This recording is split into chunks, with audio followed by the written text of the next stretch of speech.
Salut, te voici actuellement sur la chaîne YouTube de Snapstar. Sur cette chaîne, tu retrouveras tous les plus gros clashs de Snapchat et tous les plus gros buzz du moment. N'hésite surtout pas à t'abonner et à activer la cloche des notifications pour ne rien rater du contenu exclusif de cette chaîne. Et oui, sur cette chaîne, tu retrouveras des avant-premières et du contenu qui n'est disponible nulle part ailleurs. Sur ce, je te laisse avec la vidéo. Bon visionnage. Comme vous avez pu le remarquer en regardant la miniature et le titre de cette vidéo, aujourd'hui nous allons essentiellement parler du loup de la street et de Poupette. Vous devez certainement tous la connaître. Poupette, c'est une influenceuse très populaire et le loup de la street, c'est un ami de Booba. Comme vous le savez, le loup de la street n'a pas du tout sa langue dans sa poche et il n'hésite pas à dénoncer les abus des influenceurs. Dans cette vidéo, l'ami de Booba est furieux et il a décidé de ridiculiser Poupette devant toute la France suite à son mauvais comportement. En effet, il a donné des révélations chocs sur la fausse cagnotte de Poupette et il a avoué devant toute la France tous ses stratagèmes. Si vous voulez en savoir plus sur la réalité de la télé-réalité, n'hésitez pas à regarder la description de cette vidéo, vous y retrouverez un livre qui parle de la sorcellerie. Famille, je vous mens pas. Je vous mens pas, il y a des gens, je peux vraiment les éteindre. En prenant des choses sur leur vie privée. Mais je vous dis la vérité, ça me ressemble pas. Moi, j'ai toujours exterminé ces escrocs et ces bâtards avec leur propre image que eux-mêmes donnent en public, c'est-à-dire avec leur story publique, avec des éléments, avec des preuves matérielles que eux-mêmes rendent publiques sur leur story. Avec ça, j'extermine déjà bien, déjà très bien. Je suis déjà un sacré fardeau pour eux. Donc si en plus de ça, je rajoute le privé, c'est trop facile. Et en plus de ça, je pense que le domaine du privé doit rester dans le privé. On est là, on passe des bons moments, on rigole, on est des lanceurs d'alerte, on essaie de vous faire rire tout en dénonçant ces fumiers. Mais je pense que ce qui reste de l'ordre du privé doit rester dans le privé. Franchement. Et je cautionne même pas les gens qui partagent. Parce que le nombre de fois qu'on m'a envoyé moi sur les réseaux sociaux, wallah, je vous mens pas. Il y a des gens à Dubaï qui rentraient chez Sarah Frezou, Maïva Genam, qui filmaient chez elle, qui me disaient ouais tiens regarde le loup, regarde ceci, regarde cela. Wallah, j'ai jamais partagé et j'ai jamais donné ces images à quelqu'un d'autre. Parce que pour moi, ces gens-là sont des sacrifices de pute. Parce que quand on fait rentrer quelqu'un chez soi et qui nous baise comme ça, c'est... Après, tu vois, si la personne elle te fait du mal, ça c'est entre vous, tu vois. Mais franchement, ça se fait pas pour moi. Prendre des images, des audios de quelqu'un dans le privé de sa vie de couple, qui n'a rien à voir avec la personnalité, le personnage public que la personne est sur les réseaux sociaux, et revendre ces images, ces audios, ou vouloir faire du tort ou du mal à quelqu'un avec ces audios-là, franchement, pour moi, ça ne se fait pas. Même si le mec, c'est mon pire ennemi sur les réseaux sociaux, wallah, je le ferai pas. On combattra à armes égales et wallah, que le meilleur gagne. Donc, faut pas oublier que toutes les personnalités publiques ont une vie privée. Et je pense qu'elles s'exposent déjà assez sur les réseaux sociaux. Et je prends ni la défense d'Alan ou de Poupette ou de Levrette. Hein. J'en ai strictement rien à foutre. Faut juste que dans la vie, faut être juste à un moment donné. T'es une personnalité publique, tu fais de la merde. Je suis une personnalité publique, je te regarde, j'ai des arguments. J'ai envie de te finir avec ce que tu mets toi-même en public. C'est mon droit le plus strict. Après, tout ce qui est ta vie privée, ton cul, tes enfants, tes trucs, c'est pour ça que moi je partage pas quand il y a des galères sur les enfants, sur, tu vois, sur la vie de couple, sur les chagrins d'amour, ce que tu veux. Parce que pour moi, ça reste du domaine du privé. Et ça met pas en story public. Après, si tu parles de ça en story public, ouais, je peux donner mon avis dessus parce que toi-même, tu l'affiches publiquement. Mais des choses qui n'ont pas lieu d'être sur les réseaux sociaux, qu'on vole à des gens dans leur vie privée, pour moi, c'est un truc de fils de pute et je le fais pas. Salam la mif! Bien ou quoi la famille? Tranquillou, j'espère que vous allez bien, que vous avez bien dormi. Ah wallah, tu te lèves le matin, ton snap, c'est un arbre de Noël, cousin. Il y a que des photos rouges. Tu cliques, ouais, partage. Ouais, partage. Partage, s'il te plaît. Partage et identifie-moi. Alors celle-là, c'est la meilleure. Partage et identifie-moi. Ouais.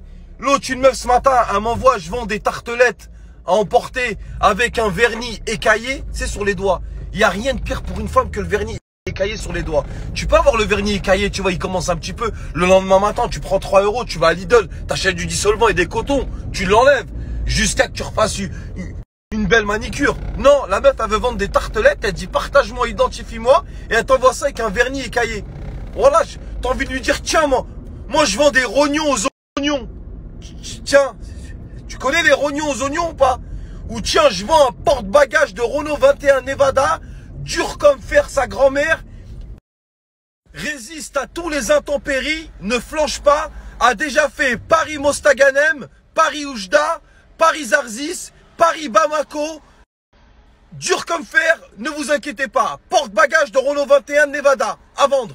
Ça intéresse quelqu'un ou pas?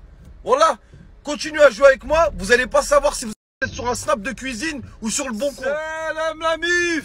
Bien ou quoi la famille? Tranquillou, j'espère que vous allez bien. Ça va ou quoi la famille?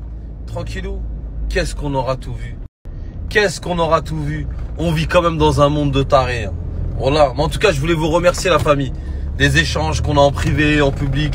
On rigole bien sur le loup de la street et voilà, ça fait plaisir. Parce qu'entre ce monde de tarés, les cagnottes, l'islam qui se fout de la gueule du monde, les factures, les embrouilles de couple, les crédits, les puits, les embrouilles... franchement, ça fait du bien de rigoler un peu. Ça enlève le rumma, comme on dit. Les mamans, jeune, classe, sexy et raffinée. Arrête de dire que t'es jeune, classe, sexy. Wallah al-adim. T'as 48 ans. Wallah, t'as des pieds. On dirait que t'as fait Paris-Bnidrer à pied. Arrête de dire que t'es... Wallah, comment elle parle? On dirait que c'est des jeunes mamans, classe, sexy, élégantes et raffinées. Et elles rentrent chez elles, elles font leurs 5 prières journalières et personne ne le sait. Tu vois? Arrêtez les filles, voilà. Toutes les meufs qui te parlent de dîner et de soirée et de boîte de nuit, en même temps, qui mélangent les deux, elles cherchent qu'une seule et unique chose, c'est Abbas. Elle cherche que le grand barbu avec son chapeau de paille et ses 2 sacs de sport Gosport. C'est tout ce qu'elle cherche. On cherche à faire des soirées, des meet-up, des boîtes de nuit. Ce serait trop bien pour les jeunes mamans. Et les jeunes mamans, quoi déjà ce qu'elle a dit? Les jeunes mamans fashion. Les jeunes mamans fashion et dans le din. Oh là. Et vous allez ramener quoi dans vos soirées, les jeunes mamans fashion et dans le din? Des bundles à poil avec juste un nœud papillon, et quand vous allez le voir arriver comme ça avec des pectoraux remplis d'huile et vous allez dire quoi? Subhanallah, il a les mêmes couilles que mon ex. C'est vrai ou pas, Saliha? Wallah, c'est les mêmes. Subhanallah, j'allais te le dire. Et oubliez pas de faire un stand avec tu sais, les gâteaux en forme de tub là qui sont à la mode en ce moment là, les chibros. Je sais quoi, les chibros, les chibrines ou les gaufrettes, je sais plus comment ça s'appelle. Faites un stand de ça, de chibres. Mettez de la get down, mettez de la DSP et allez-y. Hein. Et voilà, les mamans jeunes, fashion et dandine. Allez-y, voilà, allez-y. Ah là là là là, voilà, comme je dis toujours, vaut mieux en rire. Voilà. Après moi, attention, hein, je suis pire que vous. Hein. Je suis pas un exemple à suivre. Hein. Mais pour moi, soit on est dans le din, soit on est à côté. C'est comme quand t'es hors la loi. Quand t'es hors la loi, tu te fais péter, faut pas pleurer, dire pourquoi je vais en prison. T'as voulu être hors la loi, t'assumes. C'est pas un coup t'es avec la loi, un coup t'es hors la loi. Ou on est à gauche, ou on est à droite. Si on a décidé d'être à gauche, on reste à gauche. Si on a décidé d'être à droite, on est à droite. Non, on danse pas le cul entre deux chaises. Oui, un coup la levrette, un coup la umrah. Mais non, c'est pas comme ça que ça. Là, vous fermez votre gueule. C'est tout. Il n'y a pas à s'embrouiller, à dire non, mais c'est mon association, mais moi j'ai un projet. Vous avez parlé, vous avez dit à des orphelins qu'on ni papa ni maman, c'est des enfants abandonnés. Il faut donner pour eux, les gens ils ont donné, l'argent est vos orphelins. Point final, il n'y a pas à parler, à dire attends mais ça c'est mon association, mais ils avaient besoin que de 28 000, ils avaient besoin que de 12 euros. Fermez votre gueule et donnez l'argent à l'orphelinat, point barre. Et le pire c'est que ces gens-là ils ont été à la Mecque, ils ont fait des umrah. Incroyable, incroyable. Ils te font des snaps, oh je touche la Kaaba, oh c'est la grande où le prophète a eu la révélation. Oh mais chérie, oh je suis trop ému, oh c'est le voyage d'une vie, oh je vais mettre le voile. Les orphelins, vous n'avez pas besoin de 234 000, 28 000 ça suffit amplement. Et vous, et après vous dites, wallah, c'est grave, wallah, wallah, wallah c'est grave. Comme je vous ai dit, hein, j'ai des défauts, hein, mais ça c'est, croyez-moi que c'est pas de la tarte, et la cuenta va être salée mon ami. Hein. Oui, j'ai demandé à mes chéris, à mes poupettes, si ça les dérangeait pas que l'argent est autre part. On est des mecs du 9-3. On a grandi avec le vice. À 4, 5, 6 ans, au centre de loisirs, à l'école maternelle, on cherchait déjà comment avoir un goûter en plus. Vous allez pas nous la faire à nous en 2023 quand même. Merci à toi d'avoir visionné cette vidéo et n'hésite surtout pas à nous donner ton avis dans l'espace commentaire. Sur ce, on se retrouve dans une prochaine vidéo dans laquelle il y aura de nouveaux buzz.